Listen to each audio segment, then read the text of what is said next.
I'm Cadence Debuse. This is Busybody Podcast, and I'm here with Laura Thomas. Hello, welcome. Thank you for being on. Hi, Cadence. Thank you so much for having me. How would you describe yourself and what you do? I just have you down as being a dietitian, although I read your Substack. Okay. Well, couple of things. Not a dietitian. That's very important. The dietitians get Oh, mad at me when oh, when I say that I'm a well, when people mislabel me as a dietitian. So I'm a registered nutritionist, which in the mm, UK is slightly different from a dietitian. Also have a 4-year degree, and I've done some additional training around eating disorders, and I have a PhD in nutritional sciences. mm, So that's my kind of like academic bio, if you will. So I see, clinically, I see people who have a tricky relationship with food, whether that's that they have had an eating disorder, disordered eating, chronic dieting. And so my work mostly revolves around helping them build a more peaceful relationship with food and their body. I also write a newsletter, which I moved off of Substack because they have bad politics.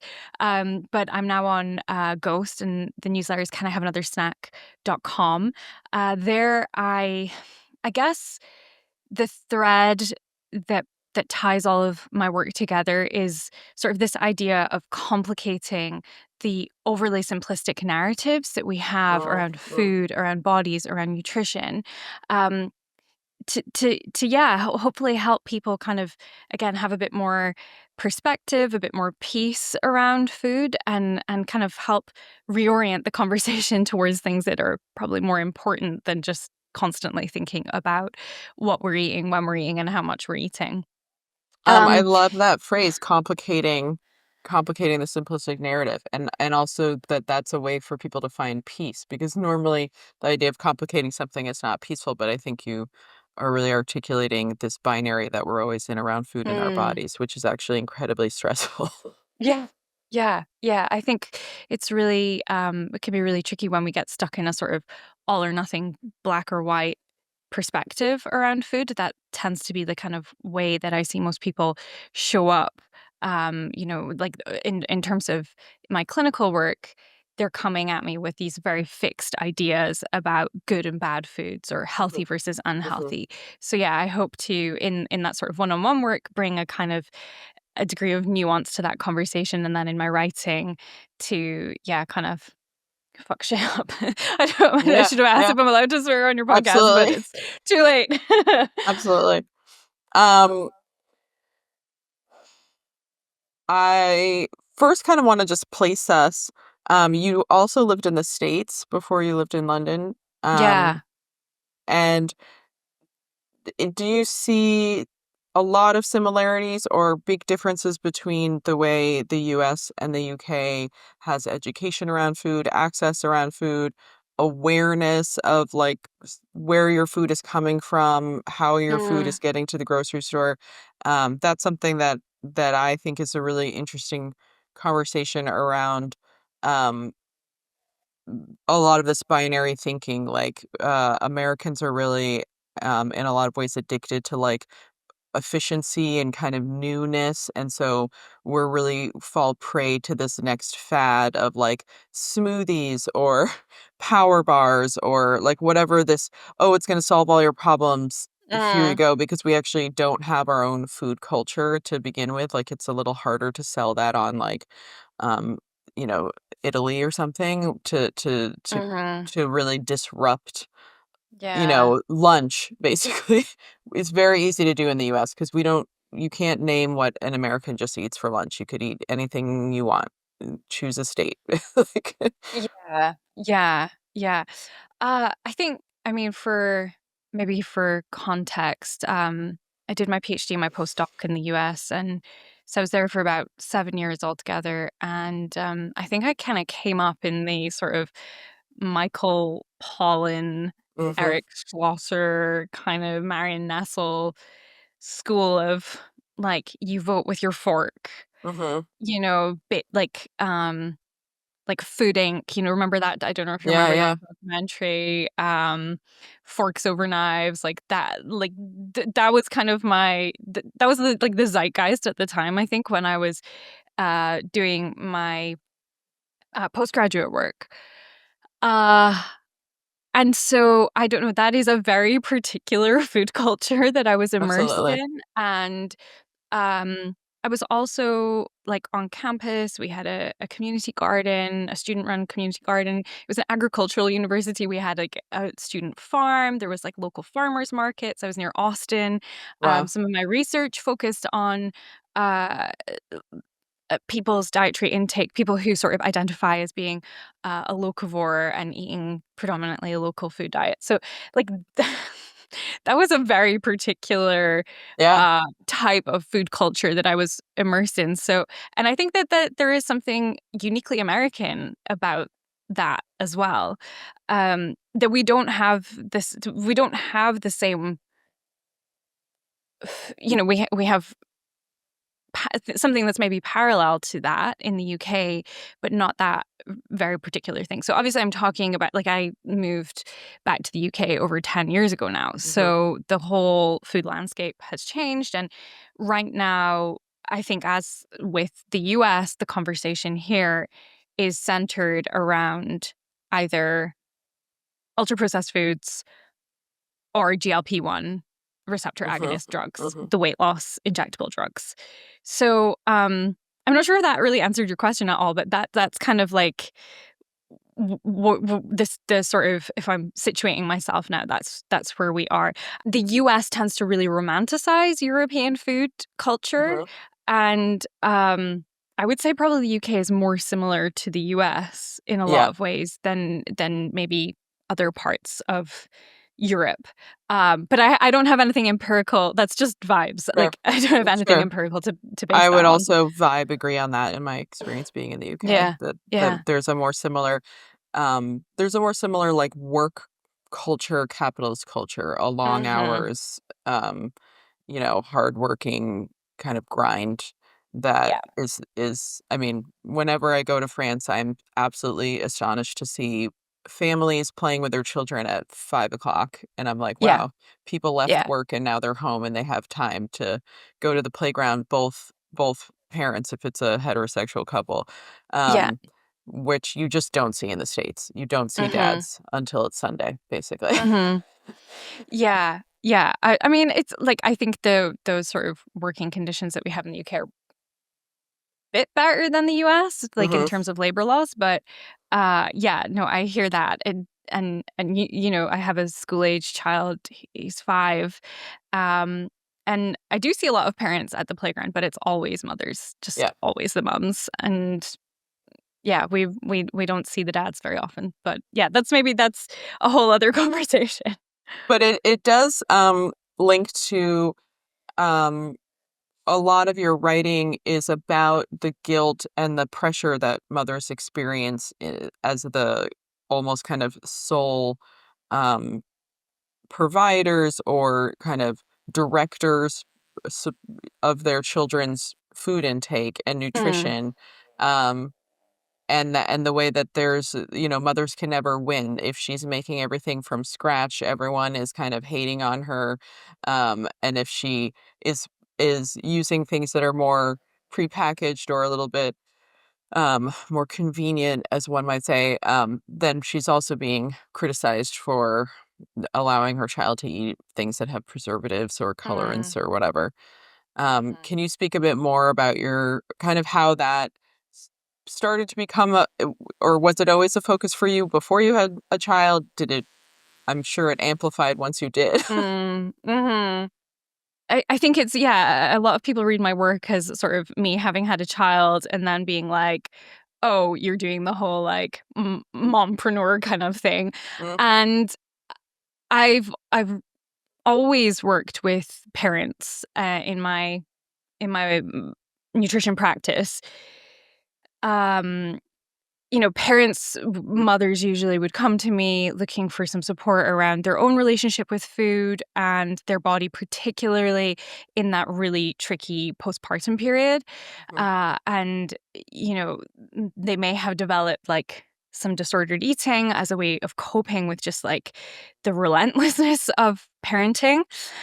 And fairly quickly in my or fairly early on in my career, I was being asked by parents, like, how do I not pass my shit with food and my body onto my kids? Mhm.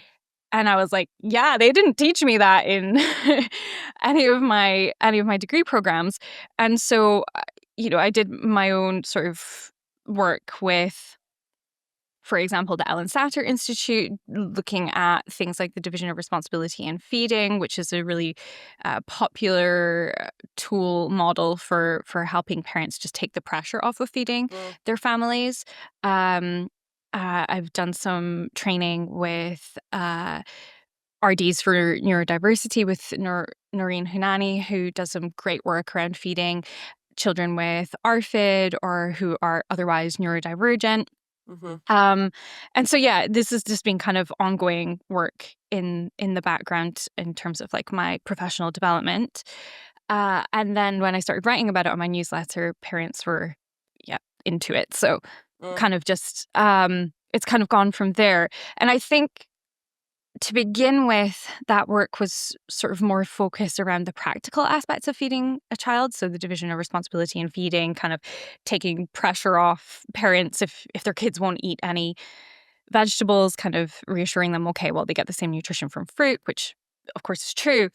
But I think more recently, what I'm interested in has shifted away from like the super practical aspect of feeding children towards kind of thinking about the more social aspects of feeding children, more sociological aspects Mhm. of feeding children. So where we might have parity in labor, broadly speaking, more parity in labor between men and women in heterosexual couples, um, the vast majority of food work is still done by mothers.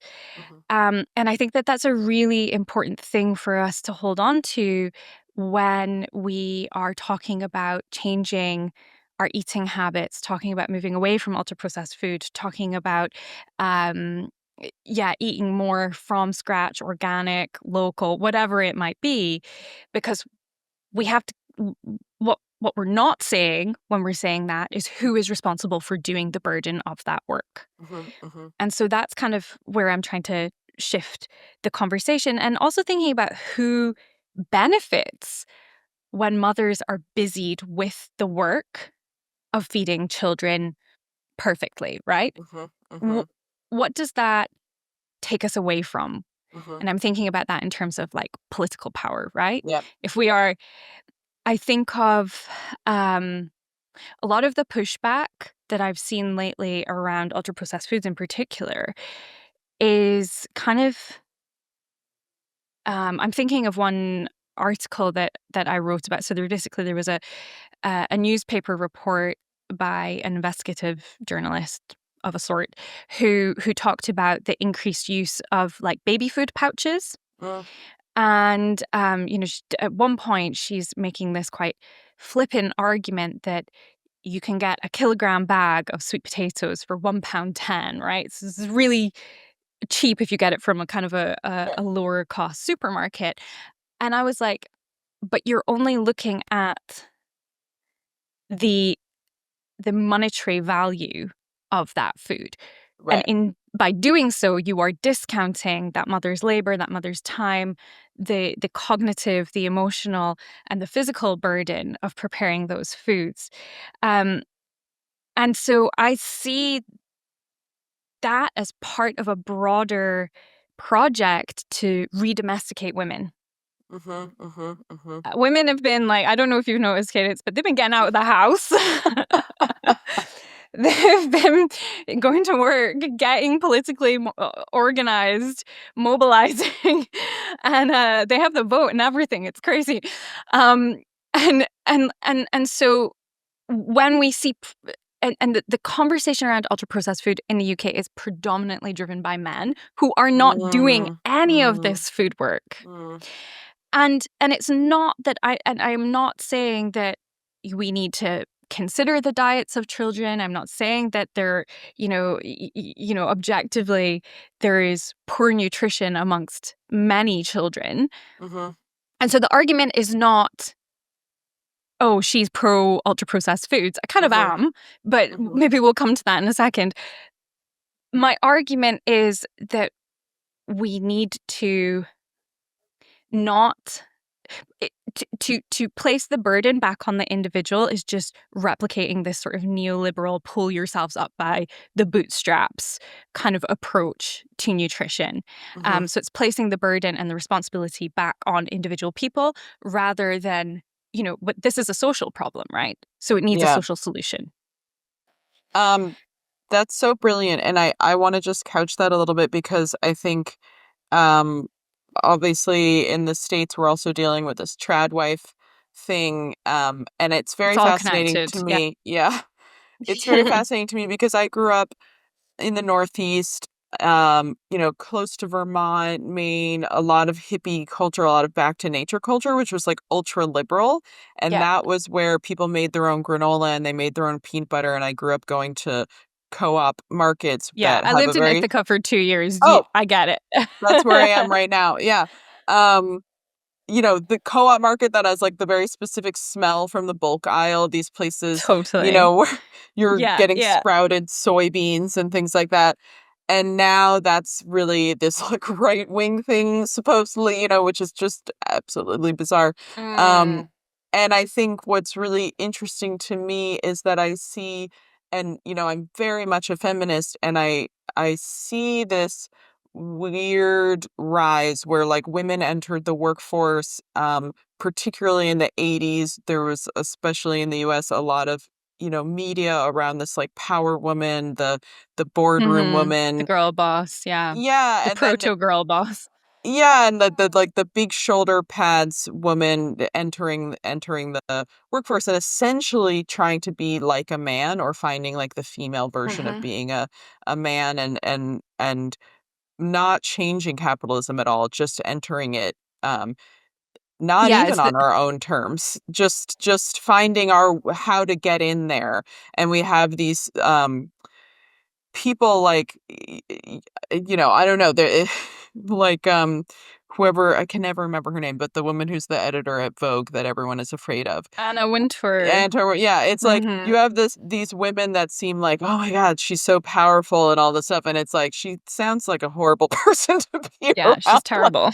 yeah, but they've really, like, she did it, she won, she made that rise through, an era, and is essentially like her very own version of, mm, you know, um, any kind of advertising exec from, like, the 1950s or something. And I think with that, and I want women in the workforce, I want women to have power, I want women running for office, I want women controlling companies and having financial power, and even power over other people. I think it would be great if there was more women run governments and things like that. But then, yeah, who's doing the labor if the women are out of the home? And then instead of finding a way so that we have more of a work-life balance, so that we like pull apart these systems Mhm. and we stop just being like, "Oh, I won because now I also work 80 hours a week and I never have any time off." And, Mhm. I'm doing great and women have all this uh new freedom because I also am exhausted all the time and stressed Yeah. out and Yeah. chasing dollars. Um, there's not enough, conversation or pushback. So then it Mm. becomes a funny dialogue that I start to see is that feminist, influencers of any kind, not just a social media influencer, but a writer or whatever, is almost acting like cooking for your family is anti-feminist. And that, going to the farmer's market is like kind of like, oh, you're trying to be this like perfect woman. And I'm like, but wait, we should be supporting our farms. But wait, Mm. cooking is a wonderful way to just connect with your body and food and your Mhm. family and to have time, and it can be meditative and it's like a wonderful way to slow down. And Yeah. it's literally part of our digestive process to like smell what you're making and Mm. smell it go through the cooking process versus having it Yeah. delivered to your door. Like that's a whole, we are animals. It's important for us to engage with our food Mm. and not just rip open a package and throw it in a whatever and 2 seconds later be eating it and 4 seconds later forgot that we even ate Mhm. it. Um, there's not a question in there, but that's Well, there's a lot. I'm gonna try and remember everything that you said there because there were a few things that I wanted to kind of touch on. So going back to the sort of Betty Friedan school of feminism and Mhm, this lie I think that many women in the 50s and 60s were sold was that empowerment was through employment and working, was through accessing the male dominated corporate world. mhm, And there was something there that you touched on that I've written about, again connected to ultra processed foods, which is this idea I hear a lot, and I've seen particularly male writers write about this idea that ultra processed foods are have contributed to women entering the workforce, mhm. right? That they these convenience foods meant that women didn't have to be at home cooking everything from scratch all day long.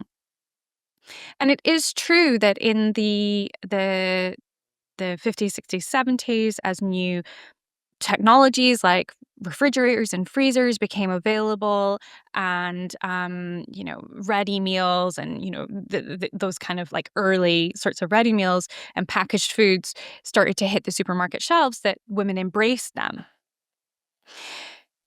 However, I would argue that um, first of all, women entering the workforce is not liberation.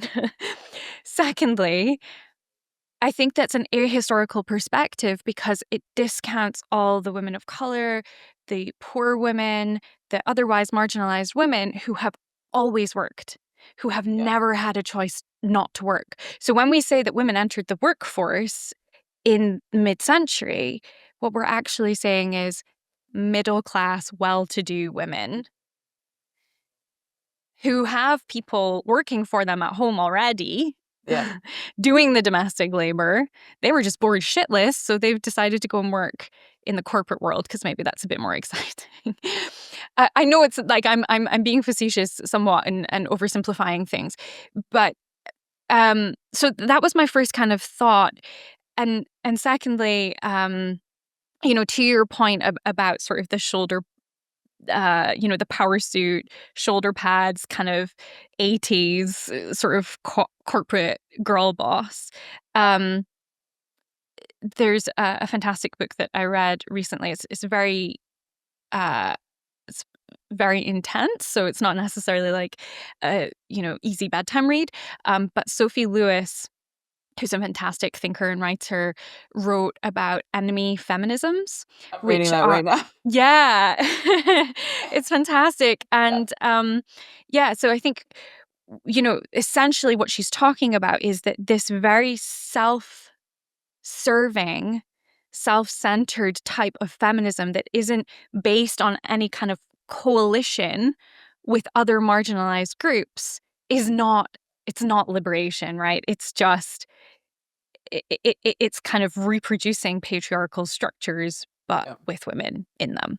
And is that what you mean by women entering the workforce is not liberating? Because I just want to touch on that because I feel like a lot of people who haven't thought in this way are going to Yeah. be like, what do you mean? That's how my grandmother was able to support her family. That's Mhm. how, my, you know, aunt was the first person in her family to not, just live at home until she was married because she could go to school, and obviously Yeah. women have hopes and dreams, and so not everyone was, Sure.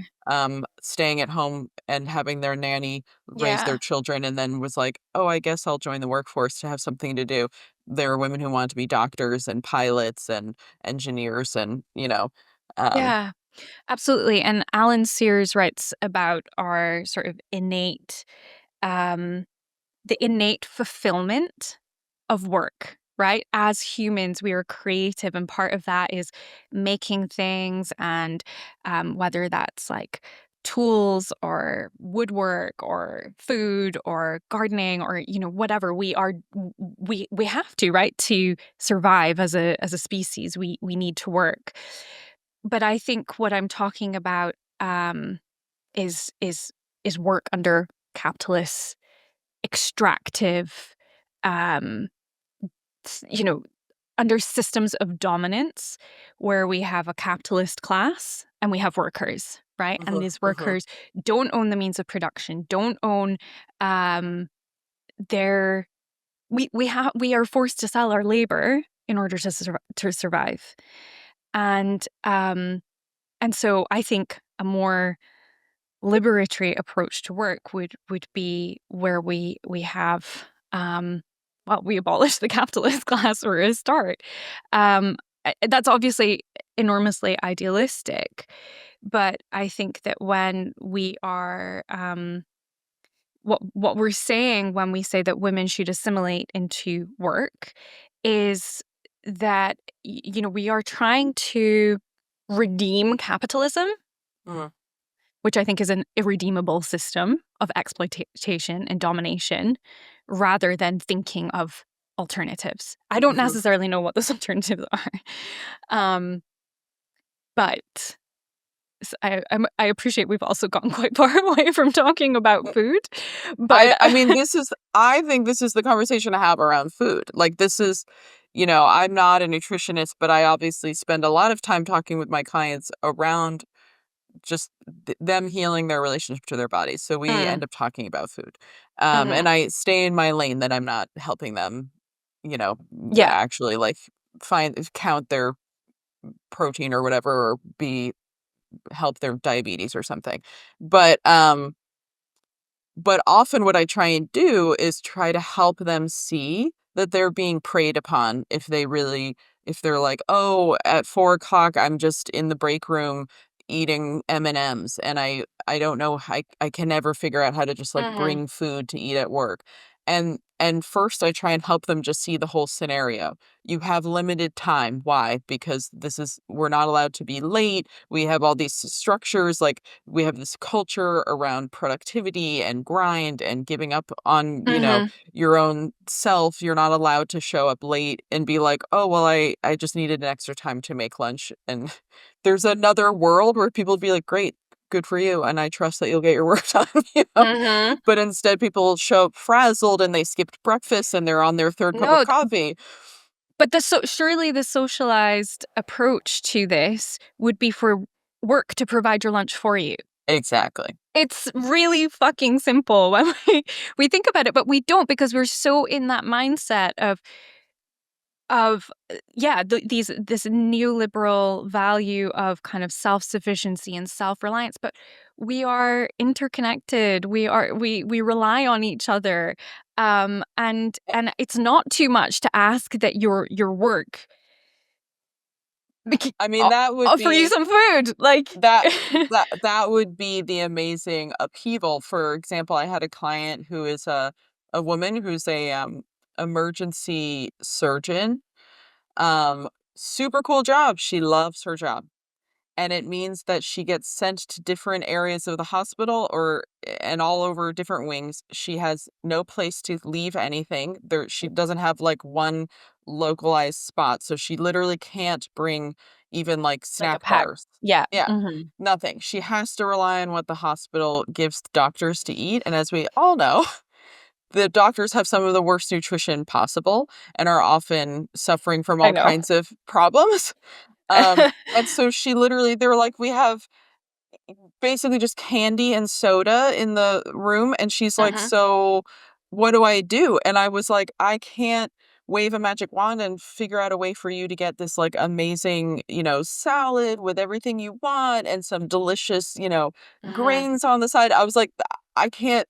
I don't know what to tell you except that you really should talk to the hospital and say, why in the world are you providing us nothing but complete unnutritional junk when we're literally saving people's lives? Like, Yeah. I mean, don't get me wrong, like, if that's all you've got to go yeah, on, like, that's better than nothing, for that was my sure. ultimate advice, was just be like, don't feel bad about it. It's Don't not stress. Yeah, Yeah. just try Yeah. and get your veggies in on the weekend and dinner time. I would co-sign that. But yeah, like the hospitals, they should be like they're notorious here as well as not being able to provide like satisfying, nourishing meals for the people who are responsible for keeping us alive. It's Yeah. really messed up when you stop and think about it. You're listening to Busybody Podcast, sponsored by Brooklyn Strength, my studio. Brooklyn Strength is a virtual fitness and wellness studio offering weekly drop-in live virtual classes, monthly workshops, one-to-one private sessions with me or my teaching staff, as well as a whole host of self-paced coaching courses in strength, stability, injury prevention, as well as Nourish Yourself, my course where you can really deep dive with me to create daily habits around food and movement that are sustainable and not misogynistic, fatphobic, or racist. Challenging, but we do it.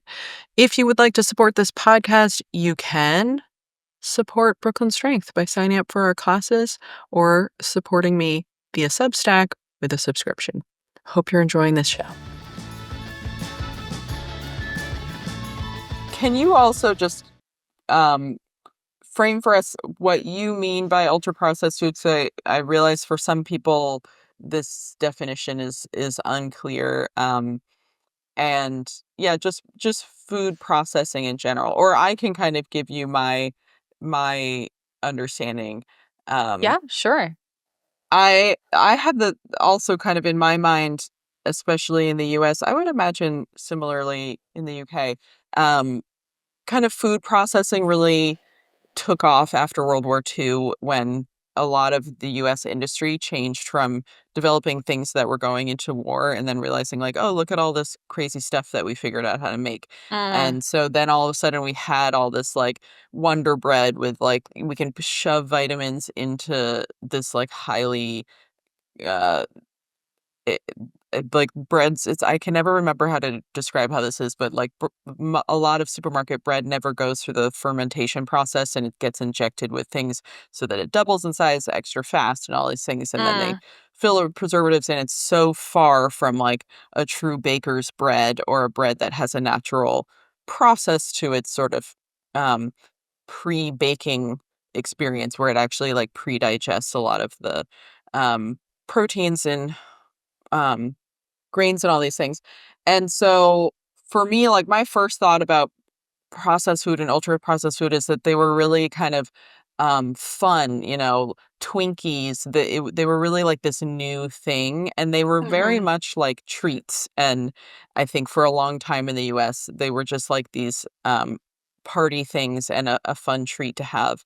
mhm, And then all of a sudden we got even more into I feel like the '80s was a big time of, like, fitness and aerobics and running, and then people started to make, like, power bars and diet foods and stuff where we could use all this technology to not just make a ho-ho cupcake thing, but make some kind of, like, power goo, this and that. mm. And then it's just, like, exploded because now we can just pump so much money into this industry. And so for me, like a gummy bear is an ultra processed food. But so is just like your average protein bar, and the people I think do have um some murkiness about that because one, I think most people would just recognize that gummy bears, while fun to eat, have zero nutritional value, but people will also be like, "What do you mean I eat my Lara bar, my protein bar like every day? That's my healthy snack." Mm. Um, and I wanna just say that I have talked about this a lot on this podcast, like, what are we calling healthy? Like, that's such a gigantic conversation Yeah. around, like, access and class and all these things. Um, so I know you've had conversations with, like, Virginia Soul Smith just making sure people understand that, like, peanut butter is processed, like, pretty much anything that isn't in its original state in your hands is processed. Yep. Chewing is processing, cooking is Yeah. processing. Yeah. Um, but there I think, like, something that I would love to hear you talk about is just the difference in, or if there's a difference in, like, the gummy bear versus the power bar, Mm, you know, mhm. Dorito Yeah. chips versus, some other kind of, like, uh, protein powder, like, these things that we think of as healthy versus, like, Mhm. "Ooh, you ate Doritos for lunch? Like, what's wrong with you?" You know?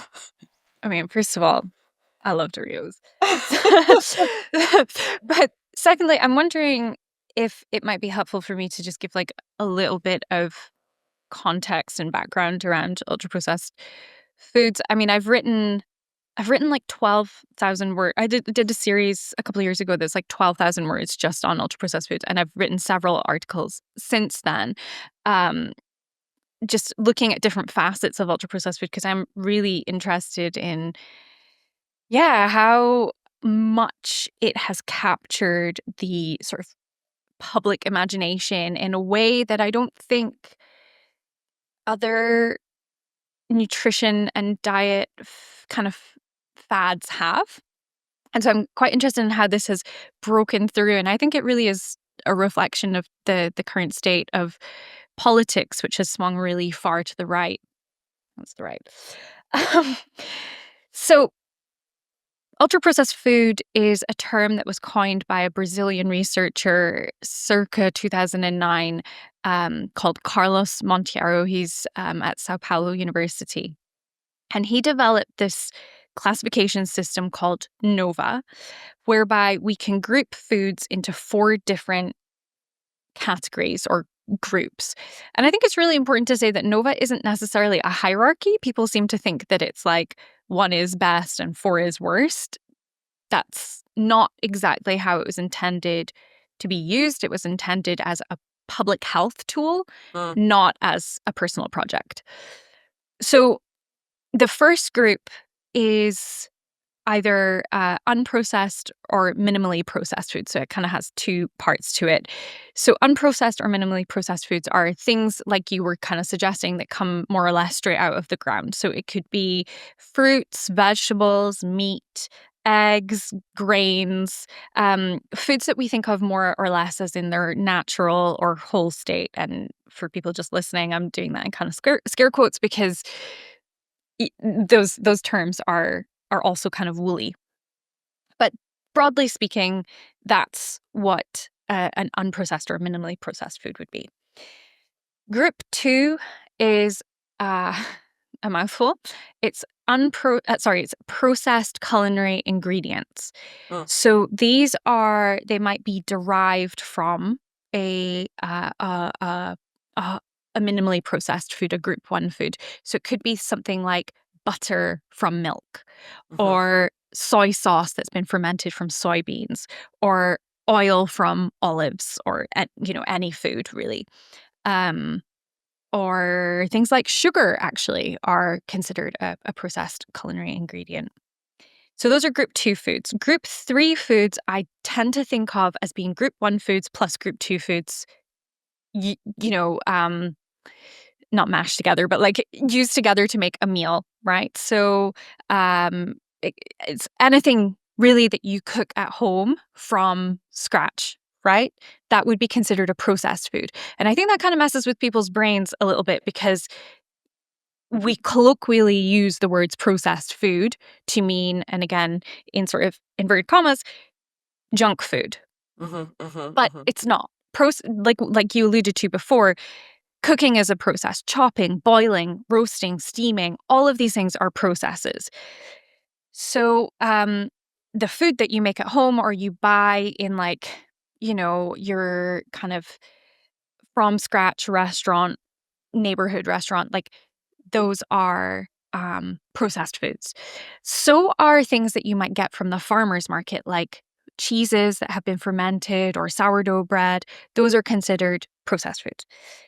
Then you have group 4, which are the ultra processed food category. And these are made either wholly or in part from derivatives of group 1 or 2 ingredients. So, for example, you could have soda that is made with high fructose corn syrup from corn. So, corn is group 1 food. but Okay. it has to go through several layers of processing to get the high fructose corn syrup. Now, let me give you an example here. Let me see what you think about this. So you could have soda that is made with high fructose corn syrup. That would be considered an ultra processed food because of the presence of that one ingredient that is an ultra processed ingredient. You could have soda made with cane sugar, and in terms of the ingredients of that soda, it's not an ultra processed food. Hmm. Now, where people kind of get where it gets a bit more complicated is that there are kind of layers to this definition as well. So, for example, if you made a carbonated, well, it's a little hard to make a carbonated drink at home, but if you made potato chips at home with salt, oil, and potatoes, that would be just a processed food. But if you buy the same ones in the supermarket, like Lay's, just like Yeah. salted Lay's, uh, that would be considered an ultra processed food because it's branded, it's packaged, it's sold in a supermarket. There are all these kind of like qualifiers, and some of them are not entirely scientific or objective. Not that science is, don't get me started on Foucault right now, but like not that science is entirely objective. Um, but yeah, there's a wooliness, there's a fluffiness to these Yeah. definitions that mean that in that tier 4 category, or that group 4 category, like you mentioned, you could have gummy bears, you could have margarine, you could have the Doritos, but you could also have whole wheat crackers. Hmm. You could also have hummus. Hmm. You could, as just because if it contains like one preservative or one um, flavor enhancer that comes from the ultra processed food category or is considered an ultra processed additive, it makes that entire food ultra processed. I have so many things to say. Yeah, it's a lot. Trust me, I've been trying to get my head around this for years. Yeah, I mean, it's fantastic, and I'm thinking I have kind of two trains. I'll try not to lose Mm, them. One is I wish, and this kind of goes back to our conversation about how this is really a societal level, like the workplace should be offering a highly nutritious lunch that's just available. Um, I wish we could break that last category into kind of corporate food versus just shelf stable food or something. I want the hummus that I buy at the supermarket to have a stabilizer in there so that I'm sure that it's not rancid because it's mhm, pureed whatever. I mean it can go rancid. But I don't wanna be marketed to with a shiny package that's telling me how this is the best snack that I'll ever have, and it's gonna change my life or this and that. And I am, my white lady liberal perspective and the way that I vote with my dollar, as inconsequential as that is that I really curate where I shop from because I am like vehemently opposed to being marketed to around what I mm, put in my body. Do not mhm, give me a display of things that will turn into hummus or things that will turn into salsa when I walk into the grocery store. That makes me furious. I'm like, let me make my own decisions.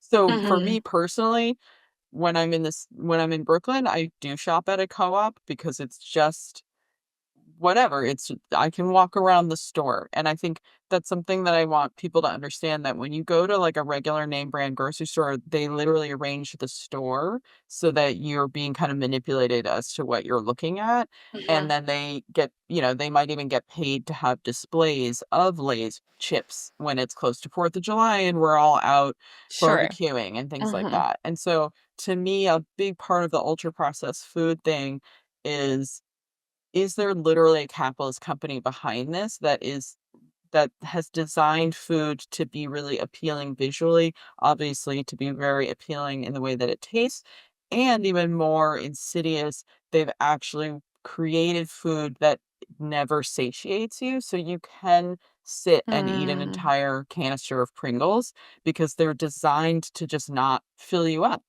And you can sit and eat a whole bag of whatever because they know that you're going to be, if you choose to eat that when you're actually hungry, you can just devour an entire bag of yeah. XYZ on purpose. They make sure that and it's salty, you keep reaching for it, like all that kind of stuff, versus just a processing process that has made less people get food poisoning, that has made food last longer, so we're wasting less.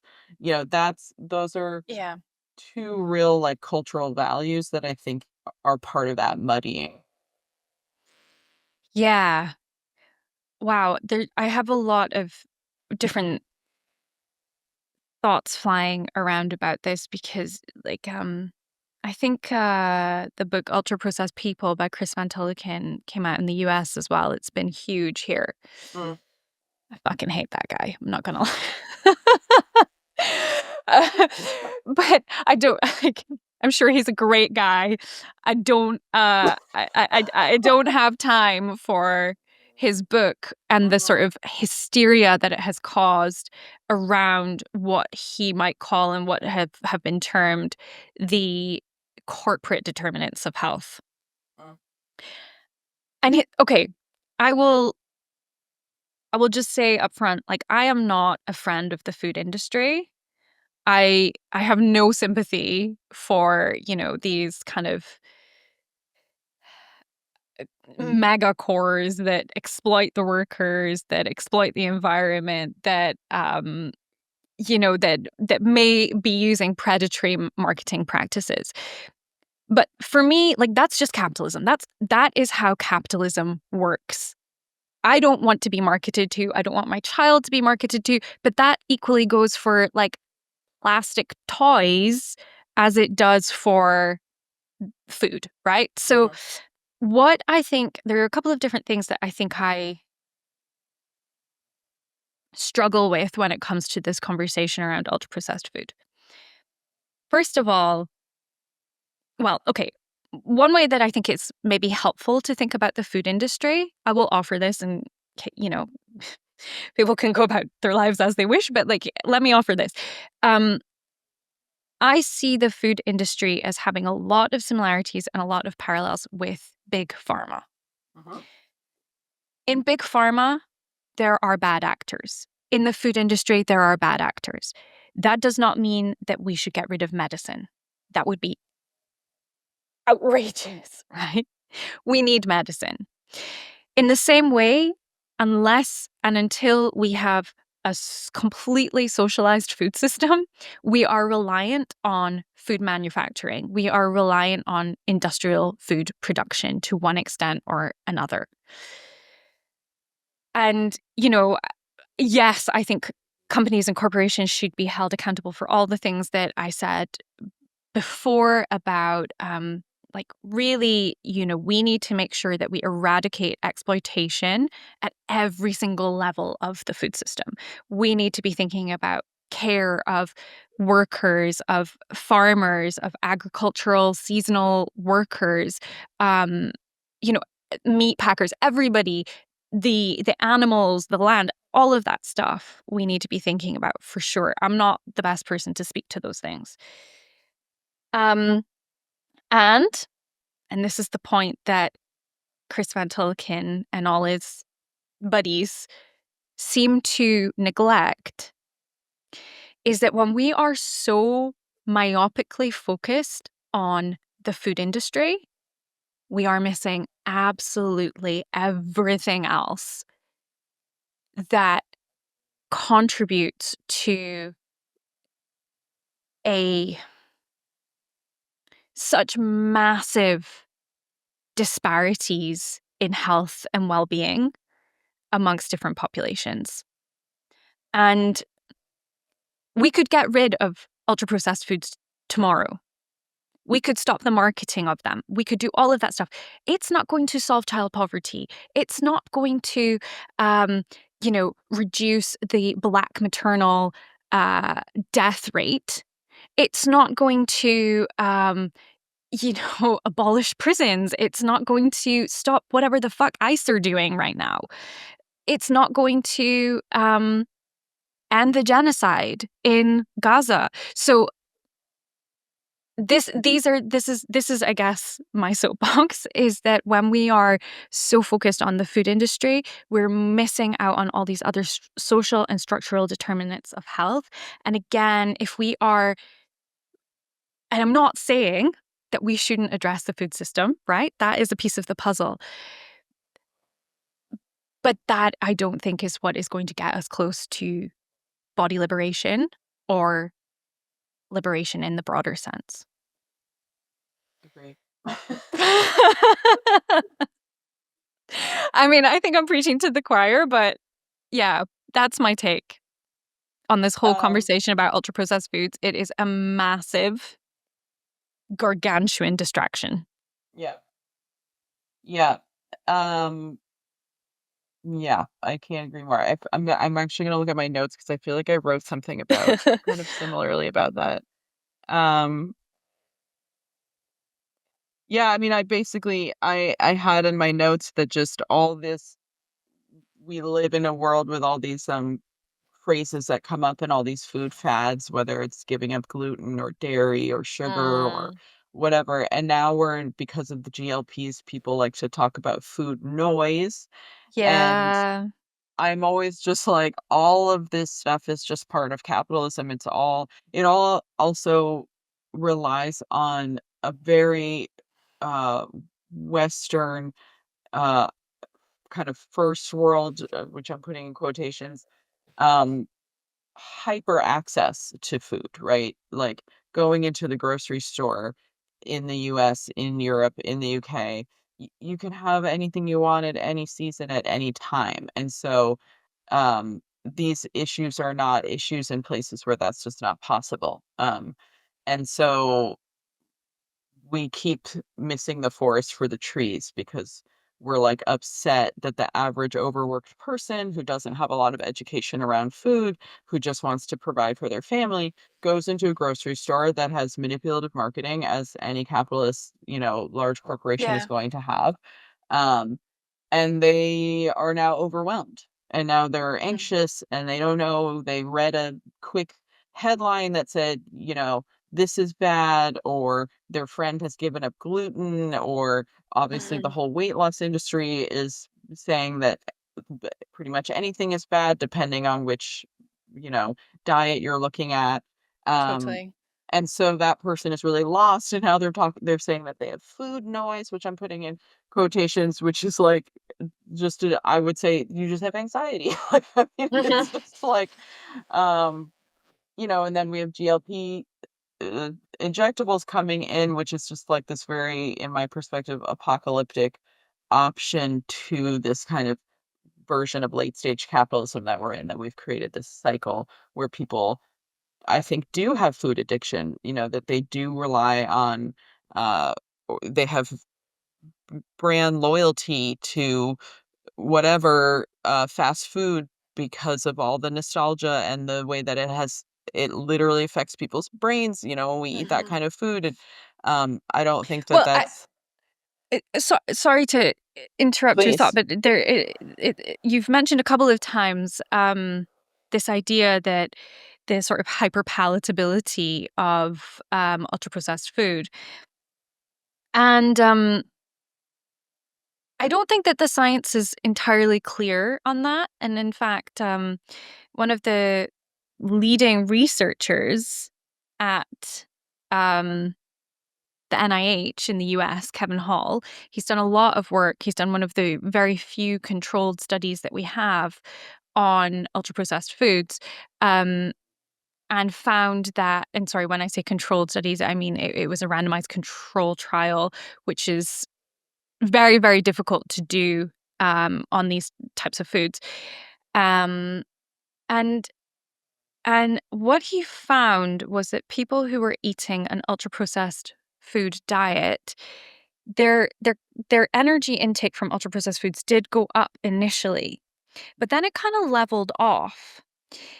And that sort of puts a kind of a kink in that narrative that ultra processed foods are hyper palatable to the point that you will never stop eating them. Now, obviously, there's a reality that food manufacturers do want you to keep buying their products. But you're also not a human dustbin, so that you have an off switch. And particularly if you're not trying to restrict and diet and trying to pursue intentional weight loss. But interestingly, Kevin Hall did a series of studies recently where he gave people milkshakes that were made from ultra processed ingredients, and he scanned their brains because there's this really compelling, strong narrative that ultra processed foods light up the pleasure centers in your brain and in a way that is akin to like cocaine is obviously is the most common one, and Sure. that has been kind of debunked in like the concept of sugar addiction has been debunked. I've written about it and I can link to that if you like. But there this kind of sense that ultra processed foods are addictive, are hyper palatable, that hasn't been looked at in quite the same way. So Kevin Hall did these studies and he went to publish the results. Uh-oh. And the current US administration pushed back on him so much that he took early retirement. Wow. They tried to censor the findings of his research because it countered that Maha narrative. And so they had to try and, yeah, suppress him. And he left. I think what I mean, and thank you for bringing this up and clarifying this, because agreed. I think what I mean with that kind of ultra palatability is, for example, I have a client who drinks a lot of soda, and she's trying not to drink so much of it.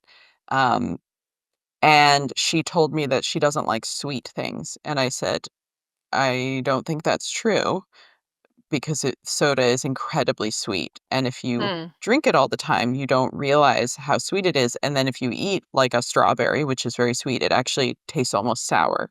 mm, And so part of our work has been for her to broaden her palate. She grew up, she's actually a great kind of American example of this. She grew up mhm. in a household where there was no cooking and everything came out of packages, so she actually Yeah, hasn't tried very many of those level 1 things. She literally, as yeah. an adult, had never tried a tomato. Like, these Okay. are Hmm. everything's brand new for her. So I've been trying to help her see that she's actually kind of on the extreme end of tastes, because Hmm. a lot of ultra processed food is very salty, very sweet. Doritos are actually, like, a lot of flavor. Yeah. And so for her, she's like, "Oh, I don't like XYZ," and I'm like, "You gotta try and get off the soda for, like, a week or 2 Hmm. and just, like, let your mouth have a different availability, and then try that peach, and then try that and see if you're like, 'Wow, that's actually really sweet, I really like that.'" Hmm. That's kind of what I mean about that, is that I think, and I've even experienced that myself, there is this weird, um it kind of hits, they know that salty sweet combo, that even like a potato chip is slightly sweet in this way that is like very, you just keep wanting to eat it.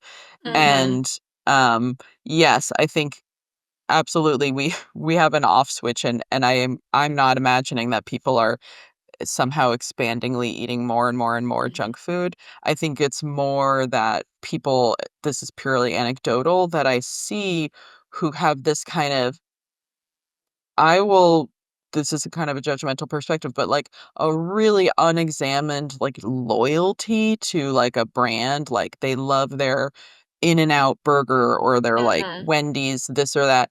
That to me seems like something has kind of got a hook in you, that you are this otherwise questioning, intelligent person, but you're Hmm. acting like Wendy's is your friend in some way and is making you your dinner on the way home, and you're like somehow you've decided in this one moment that you don't notice that this is a big corporation that has kind of come up with a recipe that is really palatable and it's always the same, and it's Mhm. got this kind of nostalgia, and I can Yeah. trust, oh, when I see that brand, I want to pull over, I want to get that.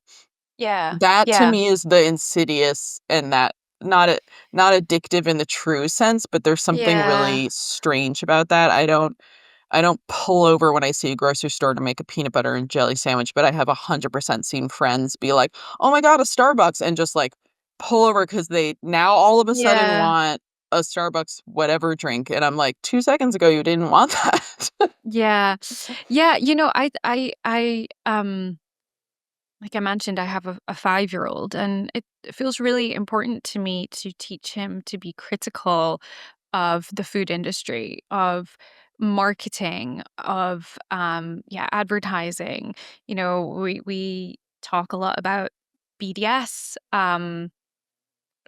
corporations on the BDS list, and uh What list is that? the boycott, divest, and sanction list. So we have like an app. We'll Oh, that's scan, great. okay, Oreos support genocide. We're not going to buy Oreos, but look, hey, these Biscoff cookies, they're great. Let's get some of Mhm, those. And mhm, so I want him to be a critical consumer.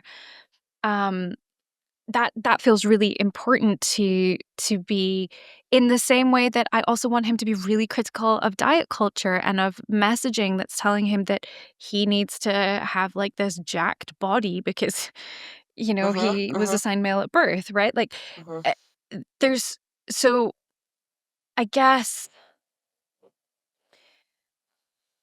for me, and I understand like that food feels like this really this sort of really essential thing for, well, it is essential obviously, but I mean in the sense of like it feels like this like the most important thing in our lives to so many people. Um and I'm going to come back to that idea in just a second because there was something else I wanted to say on that. But I think again when we live in late stage capitalism, for me it's about expanding it out and being critical of all types of marketing, branding. It's not, no corporation is my friend, right? If we've got like these boycott Israeli apartheid stickers, and we like we'll stick it on brands that we know are on the BDS list, like Coca-Cola. But we have a rule, right? Like if it's a chain, it's fair game. So I'm teaching him like if it's Yeah, if it's in a local shop that's owned by our neighbors, we're gonna leave right. them alone, right? Because those are just workers. Like that's not the bosses. The big bosses, the powerful bosses.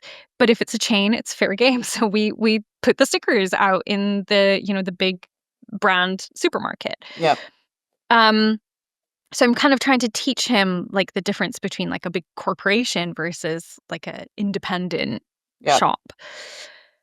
Um but coming back to this piece of food being this really sort of, I don't know, salient central part of our lives. For most of us, or okay, I don't want to overgeneralize here. For a lot of us, from the perspective that we all have to eat in order to move through the world, um, then yes, okay, fine. Food is foundational, it's essential. I have written a little bit about, again, something that Chris Van Tulleken does a lot in his book, which is kind of this placing the sort of quite middle class values of cooking, gardening, local food, organic food, this sort of imperative to cook everything from scratch, that food is like a connecting thing, that it is it should be mindful, it should be, all of these things that we often hear. Again, they come a lot from like the Michael Pollan school of thinking. And I'm gonna hold my hands up and say, like, I value a lot of those things. I do in my life. Personally, I'm a gardener. I like to grow food. Uh, I don't grow I don't get very much food out of my tiny little garden, but, that personally is important to me. As a nutritionist, it's not my job to put my values around food onto other people. And so much of the discourse around ultra processed food is taking these incredibly classed values and putting them on everyone and saying, this should be your value system because it's my value system. And that's the part that I think, yeah, I struggle with that. I don't know what your thoughts or reflections are on that, kiddo. It reminds me of the kind of early days of some of these kind of fad diets that were couched in better health and longevity versus weight loss, and one of Yeah. those was the anti-inflammatory diet. Oh god. And I remember when that came about, and boy, that still has staying power. Oh my god, Uh, I just wrote about it not long oh, ago, like a great. two-part series on the Oh, fantastic. anti-inflammatory I diet. will link to it because, um, just like anything, right? There's some things you can cherry pick that are probably really useful. And I've had clients who have, chronic pain issues that adopted Yeah. certain things from that diet and found a lot of help. So that's what's also so hard about these things is that, Yeah. What's um, actually valuable in our lives yeah, versus that sometimes, I mean, I will even say that sometimes calorie counting can be really useful for a very short period of time just to gain information and have, but boy, 99.9% of the time it's a terrible idea, you know? yes. Yeah. Yeah. But it's like every once in a while, I mean, I do distance running, and for the first time I had to really have an Yeah, idea figure it out. of Yeah, how many calories do I literally need to bring when I run to make to sure keep that I have enough going. fuel. And it was the Mhm. first time I'd thought about calories in like 15 years, but I Yeah. I was like, Yeah. wow, this is so funny. I need to sit down and be like, how many calories are in this little package of I was actually Mhm. using gummy things to bring, little, how much glucose can I put into my body?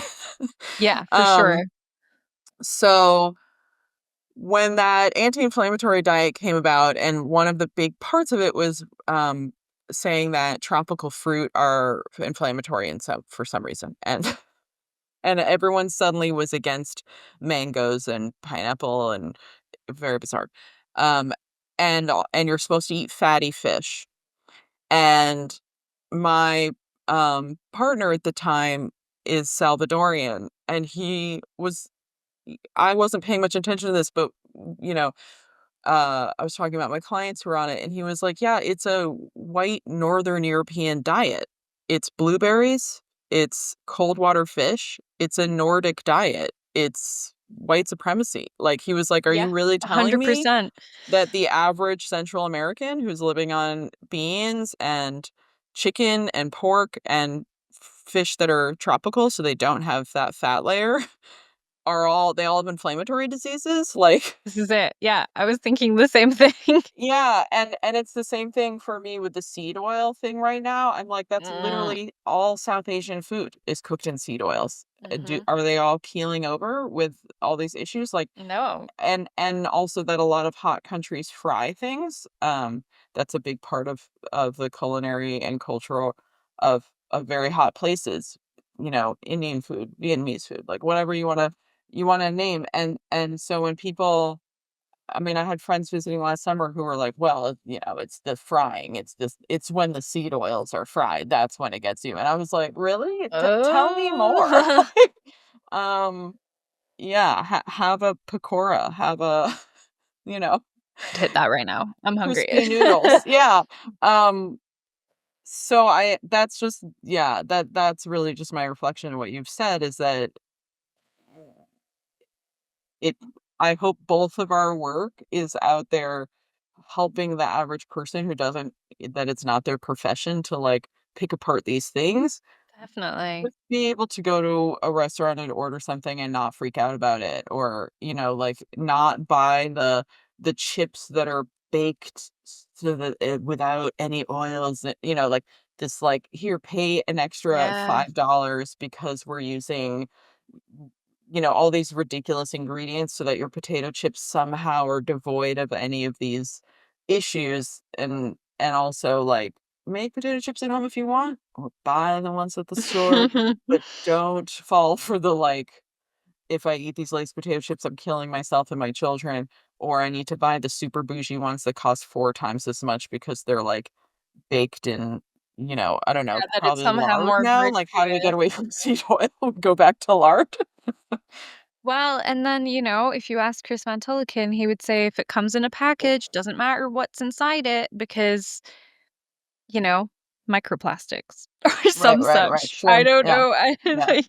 I can't take this that seriously because yeah, it's unserious from the perspective that it misses so much of what contributes to our overall health and well-being and the disparities in our health and well-being, which, we know track along socioeconomic lines. So if we're serious about improving health, then we have to be serious about, im- you know, bringing people out of poverty. And all the things, I'm not going to rehash everything I've said, but like all the things that we've already mentioned. Um, there's so much else that we could address. Um, that again, it's not that there aren't problems within the food industry that need addressing. Of course there are, but I'm not sure that it's the that it's this critical thing that we make it out to be. I think there are other issues that we could be addressing.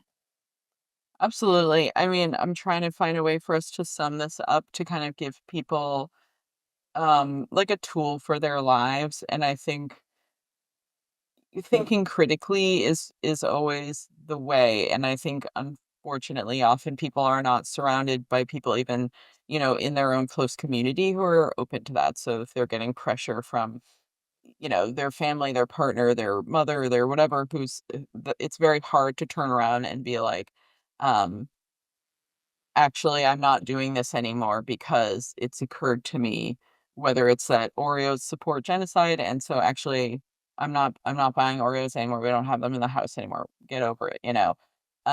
Or using something as a tool, like when I'm distance running and I'm eating things that are basically high processed so that I can just get literal sugar into my body Mhm. without carrying around a bag of sugar.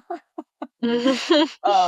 That's a tool that I'm using, and I'm sure, like the doctor that we talked about, like, if you need to eat literally because your brain needs to function, because your body needs to function, some things end up just being, the not ideal, but a tool to get you through the day, but a bigger Yeah. question, and a question that is kind of potentially a question that we should all be asking as we all live in capitalism, unless you wanna, like, go live off the grid in the woods somewhere, is just, like, how much am I willing to mold my life to fit this system, or how much am I gonna push back? And so, Mhm. for me, when I'm living in Ithaca, I live up in here in the summertime, um, I have the time, I don't have children, I run my own business, I have the time to do an absolutely ridiculous grocery shop where I go to 3 Oh, different man, the places. Ithaca Farmers Market at this Yeah, time of year is incredible. I'm very yeah. jealous. It's Yeah. incredible, and then I go to Aldi's, which is, like, a very goofy grocery store. If people know that grocery store, Yeah. like, they have basically seconds. I don't know, I don't really understand how it works, but personally, I love it because it's a mess.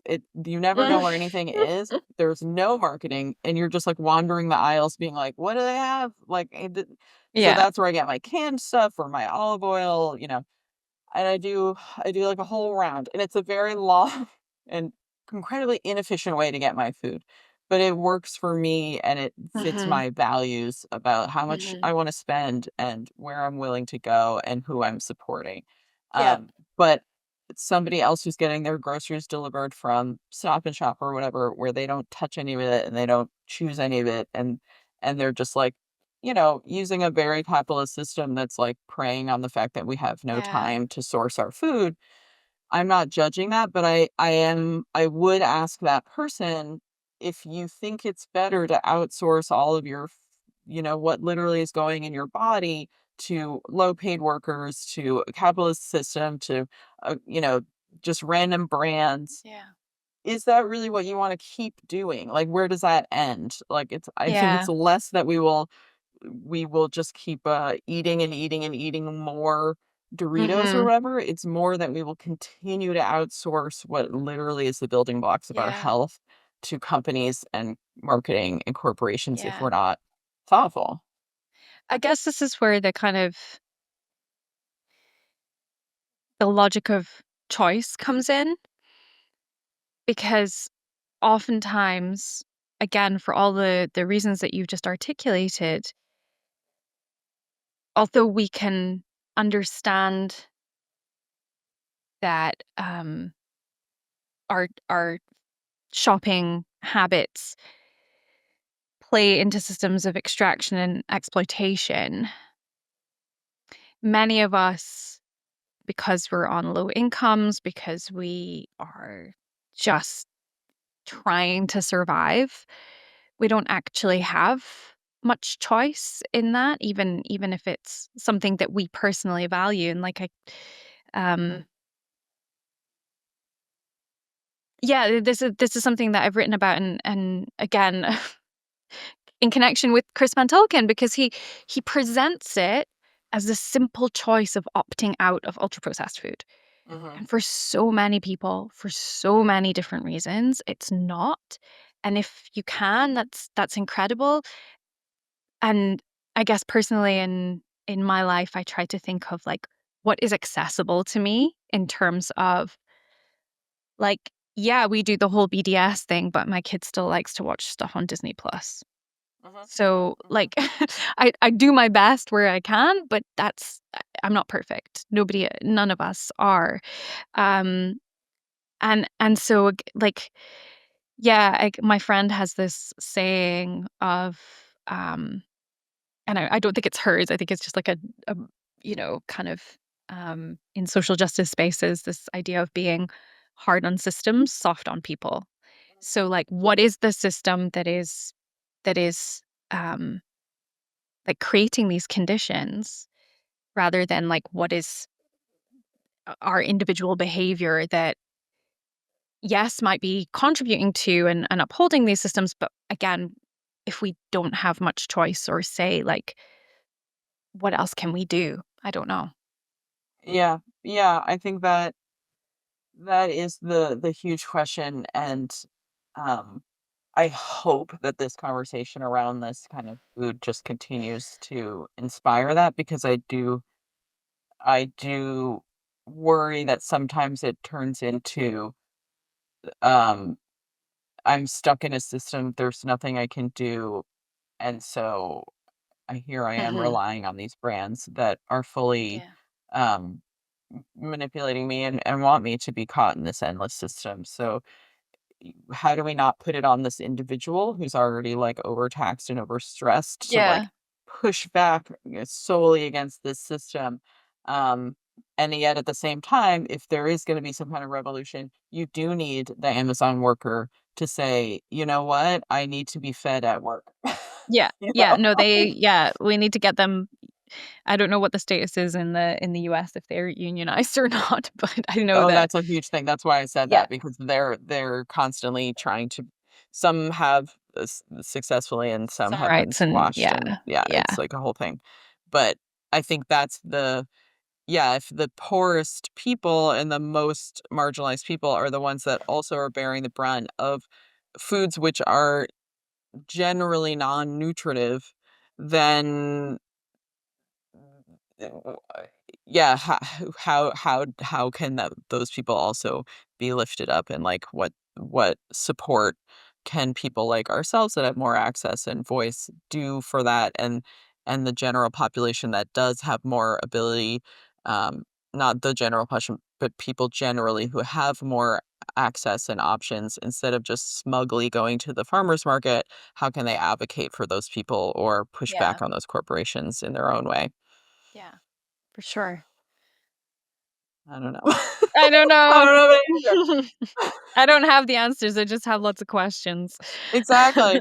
Well, this has been I'm so, excited to talk to you, and I hope that we can talk again because I Yeah. just feel like we could go on and on. I hope Yeah. you come do you ever come to Ithaca? Like, I would so love to hang out and Oh, no, I haven't been since I left the US actually, but I still have some friends and people there, but no, um, my postdoc days are in the past. well, I haven't been to London. I lived there a short time when I was in college, but I Ah, haven't been back in a long time.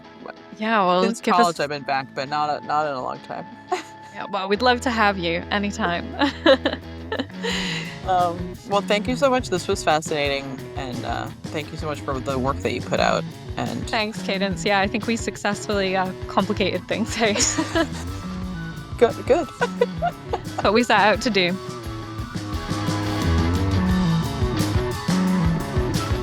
I'm Cadence Debuse. That was Busybody Podcast. I'm the founder and owner of Brooklyn Strength Studios. You can find me on Instagram at Brooklyn Strength. You can find out more about my offerings on my website, brooklynstrength.com. I hope you'll subscribe to my Substack, After Class. All's in the show notes. Please rate, review, and subscribe. Please share with your friends so that more people listen to this podcast. I love these conversations, and I hope more people can hear them. My music is by Rob Byrne, performed by the Wild Yaks. My podcast is produced by Brad at Train Sound Studios, and my illustrations are by Jackie Mendez and Azul Trejo, and edited by myself. Thank you so much.